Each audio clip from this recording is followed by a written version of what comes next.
Hai, selamat datang semuanya. Selamat datang di uji praktikum biokimia.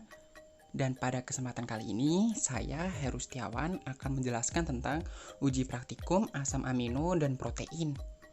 Dalam tujuan ini agar kita mengetahui kadar protein yang terkandung di dalam makanan. Uji protein dapat dilakukan dalam 4 macam pengujian. Yang pertama ada uji ninhidrin, yang kedua ada uji biuret, yang ketiga ada uji santoprotein, yang keempat ada uji Milon, dan yang terakhir adalah uji denaturasi protein.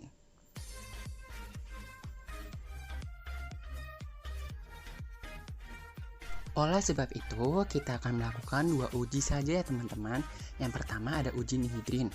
Sampel bahannya adalah larutan albumin, larutan pepton, larutan kasein, larutan gelatin, dan aquades. Langkah yang pertama adalah masukkan ke dalam tabung reaksi 1 ml larutan sampelnya. Kemudian tambahkan 0,5 ml larutan ninhidrin 0,1%-nya. Masukkan ke dalam penangas air dan didiamkan selama 10 menit di dalam air mendidih. Lalu perhatikan perubahan warna yang terjadi di dalamnya. Bagaimanakah hal itu bisa terjadi? Penjelasannya sebagai berikut teman-teman. Asam amino akan bereaksi dengan ninhidrin membentuk aldehida dengan satu atom C yang lebih rendah dan melepaskan molekul NH3 dan CO2. Hasil positif ditandai dengan terbentuknya kompleks berwarna biru keunguan.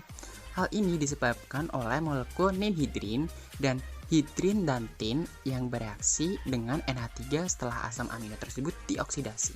Sampel 1-4 terbukti positif mengandung asam amino. Uji yang kedua adalah uji biuret. Sampel bahannya adalah larutan albumin, larutan pepton, larutan kasein, dan larutan gelatin. Langkah yang pertama, masukkan 1 ml larutan sampelnya. Kemudian, tambahkan 1 ml larutan NaOH 10%-nya. Kocok secara perlahan hingga menjadi larutan homogen. Tambahkan 1 tetes ke dalamnya larutan CuSO4 dan campurkan secara baik. Namun, apabila belum terbentuk warna lembayung ungu, tambahkan lagi 1 tetes CuSO4 hingga maksimum 10 tetes. Bagaimanakah hasilnya ya teman-teman? Nah, ini dia nih teman-teman hasilnya. Untuk larutan albumin, pepton, dan gelatin hasilnya adalah positif. Sementara untuk larutan kasein dan aquades hasilnya adalah negatif. Penjelasannya adalah adanya ikatan peptida mengindikasikan adanya protein. Ikatan peptida tersebut yang akan bereaksi dengan biuret menghasilkan perubahan warna.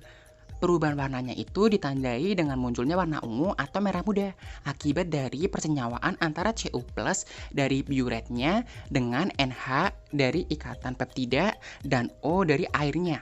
Uji biuret akan menunjukkan hasil negatif pada asam amino bebas karena tidak memiliki ikatan peptida di dalamnya. Semua asam amino yang bereaksi dengan ninhidrin akan membentuk aldehid dengan satu atom C yang lebih rendah, serta terbentuknya kompleks berwarna biru. Untuk uji biuret, ditandai positif apabila perubahan warnanya menjadi ungu atau merah muda. Hal ini akibat dari persenyawaan Cu+ dengan NH dari ikatan peptida dan O dari airnya. Sekian teman-teman praktikum kali ini. Sekian dari saya dan bye-bye.